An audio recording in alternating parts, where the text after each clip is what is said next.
কাকিমা আমার হাতের শাখাটা ভেঙে দিয়েছে, আমার কপাল ফুলিয়ে দিয়েছে, পিঠে মেরেছে। দুজন তিনজন মহিলা পুলিশ এসে আমাকে টেনে নিয়ে অ্যারেস্ট করছিল। হোক, ওরা যত অবিচার করবে করুক।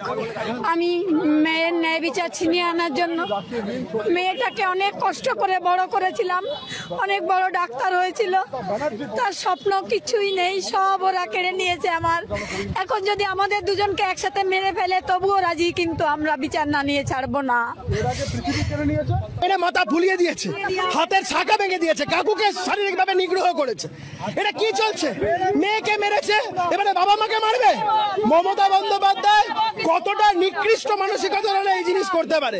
এই গোটা প্রশাসনিক ব্যবস্থার বদল চাই। দেখুন, এখন বুঝতে পারছেন চোট লেগেছে, খুব বাজেভাবে চোট লেগেছে, মাথা ব্যথা ফুলে গেছে। পুলিশের মানে ডান্ডার বাড়ি যেটা বলে, মানে এরকম নির্মম, মানে নির্মমতার নির্মম পুলিশ আমি জীবনে দেখিনি। তো আমরা চেষ্টা করছি একটা ফার্স্ট এড বা মেডিকেল ট্রিটমেন্টের জন্য আমরা ইমার্জেন্সি যাচ্ছি, যতটা আমরা চেষ্টা করছি পারছি, ব্যাস এইটুকুই। আমরা হসপিটালে নিয়ে যাওয়ার চেষ্টা করছি।